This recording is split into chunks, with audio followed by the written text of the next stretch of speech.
महादेव त्रिलोकपति जो सृष्टि के संहारक हैं, वो खुद मृत्यु के कगार पर हैं।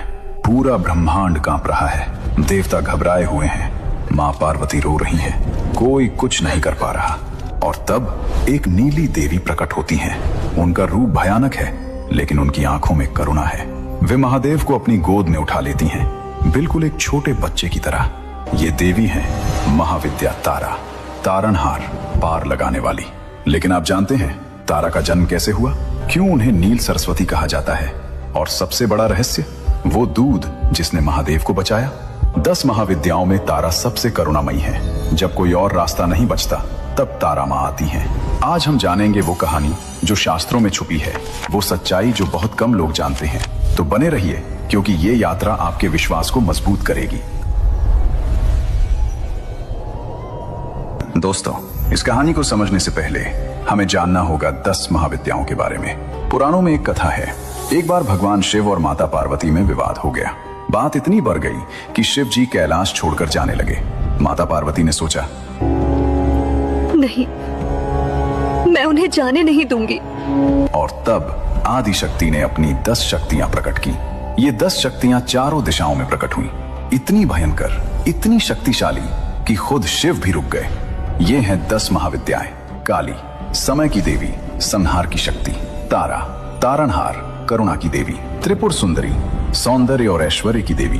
भुवनेश्वरी, सृष्टि की माँ। छिन्नमस्ता, आत्म बलिदान की देवी। त्रिपुर भैरवी, तपस्या की देवी। धूमावती, वैराग्य की देवी। बगलामुखी, स्तंभन की देवी। मातंगी, वाणी की देवी। कमला, लक्ष्मी का रूप, समृद्धि की देवी। इन 10 में से आज हम बात करेंगे माँ तारा की, दूसरी महाविद्या जो सबसे अधिक करुणामयी है। अब बात करते हैं माँ तारा के स्वरूप की। उनका रूप देखते ही समझ आ जाता है, ये कोई साधारण देवी नहीं है। माँ तारा का रंग गहरा नीला है, जैसे घने बादलों का रंग, जैसे रात के आकाश का रंग। कुछ जगह उन्हें हरे रंग का भी दिखाया जाता है। उनके 4 हाथ हैं। पहले हाथ में कैंची, जो बंधनों को काटने का प्रतीक है। दूसरे हाथ में खड्ग, जो अज्ञान को नष्ट करता है। तीसरे हाथ में कमल, जो शुद्धता का प्रतीक है। चौथे हाथ में खोपड़ी, जो अहंकार के नाश का प्रतीक है। उनकी 3 आंखें हैं। तीसरी आंख ज्ञान की आंख, जो भूत, वर्तमान और भविष्य तीनों देखती है। उनकी जीभ बाहर निकली हुई है, लाल रंग की। ये संसार की सभी नकारात्मकता को खा जाने का प्रतीक है। उनके वाल खुले हुए हैं, जंगली, आजाद। ये स्वतंत्रता का प्रतीक है। उनके गले में मुंडमाला है, 50 मुंड, 50 अक्षर, पूरी वर्णमाला का प्रतीक। कुछ चित्रों में वे शव के ऊपर खड़ी दिखाई देती हैं। ये शिव है जो शव बन गए हैं। शक्ति के बिना शिव शव है। ये तंत्र का गहरा दर्शन है। माँ तारा का पूरा स्वरूप भयानक दिखता है, लेकिन उनकी आंखों में करुणा है, प्यार है, ममता है, जैसे एक माँ अपने बच्चे को देखती है। दोस्तों, अब एक बहुत महत्वपूर्ण सवाल। बहुत लोग पूछते हैं, माँ तारा और माँ काली में क्या फर्क है? देखने में दोनों का रूप लगभग एक जैसा लगता है। दोनों का रंग नीला या काला, दोनों के बाल खुले, दोनों की जीभ बाहर, दोनों के गले में मुंडमाला। तो फिर फर्क क्या है? आइए समझते हैं। पहला फर्क, उद्देश्य का। माँ काली संहार की देवी हैं। वे समय का प्रतीक है, काल की शक्ति हैं। उनका काम है पुराने को नष्ट करना, बुराई को खत्म करना, ताकि नई सृष्टि हो सके। माँ तारा तारणहार हैं, रक्षा करने वाली हैं, बचाने वाली हैं। उनका काम है अपने भक्तों को संकट से निकालना, उन्हें पार लगाना। काली नष्ट करती हैं, तारा बचाती हैं। दूसरा फर्क, स्वरूप का। माँ काली खड़ी दिखाई देती हैं, शिव की छाती पर। ये शक्ति का प्रतीक है। ये दिखाता है कि शक्ति ही सर्वोपरि है। माँ तारा बैठी दिखाई देती हैं, शिव को गोद में लिए। ये मातृत्व का प्रतीक है। ये दिखाता है कि माँ का प्यार सबसे बड़ा है। तीसरा फर्क, हाथों में। माँ काली के हाथों में खड्ग, त्रिशूल, कटा हुआ सिर और खून का कटोरा। ये सब युद्ध और संहार के प्रतीक हैं। माँ तारा के हाथों में कैंची, खड्ग, कमल और खोपड़ी। कैंची बंधन काटने के लिए, कमल शुद्धता के लिए। चौथा फर्क, भाव का। माँ काली का भाव है क्रोध, रौद्र रस, भयंकर शक्ति। माँ तारा का भाव है करुणा, ममता, माँ का प्यार। सरल शब्दों में, काली नष्ट करती हैं, तारा बचाती हैं।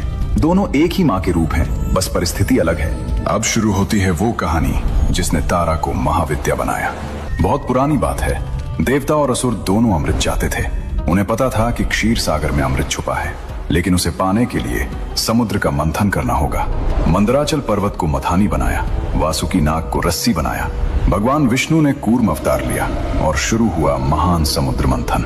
देवता एक तरफ, असुर दूसरी तरफ। पर्वत घूम रहा था, समुद्र में लहरें उठ रही थीं, और तभी सबसे पहले निकला हलाहल विष। इतना भयंकर, इतना जहरीला कि पूरा ब्रह्मांड कांप गया। हलाहल कोई साधारण जहर नहीं था, यह ब्रह्मांड का सबसे खतरनाक विष था। इसकी एक बूंद पूरी पृथ्वी को जला सकती थी। इसकी गंध सारे जीवों को मार सकती थी। इसका स्पर्श किसी भी देवता को नष्ट कर सकता था। इतना भयंकर, इतना जहरीला कि चारों तरफ अंधेरा छा गया। जहर का धुआं फैलने लगा, जीव मरने लगे, पेड़ सूखने लगे, हवा जहरीली हो गई। देवता घबरा गए, असुर भी डर गए। कोई आगे नहीं बढ़ रहा था। सब सोच रहे थे, अब क्या होगा? इंद्र ने कहा, अगर ये विष फैल गया तो सब कुछ खत्म हो जाएगा। ब्रह्मा ने कहा, हमें भगवान विष्णु से मदद मांगनी होगी। लेकिन विष्णु ने कहा, इस समस्या का समाधान केवल एक है, महादेव। सभी देवताओं ने एक साथ पुकारा, ओम नमः शिवाय। कैलाश पर भगवान शिव ध्यान में बैठे थे। उन्होंने देवताओं की पुकार सुनी। माता पार्वती ने कहा, प्रभु, सृष्टि खतरे में है, आपको जाना होगा। शिव ने आंखें खोली, वे समझ गए। उन्होंने त्रिशूल उठाया और समुद्र की ओर चल पड़े। जब शिव पहुंचे, देवता राहत की सांस ली। महादेव आ गए, अब सब ठीक हो जाएगा। शिव ने हलाहल को देखा। काला, घना, जहरीला विष चारों तरफ फैल रहा था। शिव ने कोई सोच विचार नहीं किया। उन्होंने अपनी हथेली आगे बढ़ाई और पूरा हलाहल विष अपनी हथेली में इकट्ठा कर लिया। देवता हैरान रह गए। महादेव, ये क्या कर रहे हैं? और फिर शिव ने वो किया जो किसी ने सोचा भी नहीं था। उन्होंने पूरा का पूरा हलाहल विष पी लिया। माता पार्वती तुरंत समझ गई। ये विष इतना खतरनाक है कि अगर ये पेट में गया तो खुद शिव भी बच नहीं पाएंगे। पार्वती ने तेजी से अपना हाथ शिव के गले पर रखा, दबा दिया ताकि विष नीचे न जाए। विष शिव के कंठ में रुक गया और धीरे धीरे शिव का कंठ नीला पड़ने लगा। इसी कारण शिव को नीलकंठ कहते हैं, जिनका कंठ नीला है। देवताओं ने खुशी मनाई। जय नीलकंठ, जय महादेव।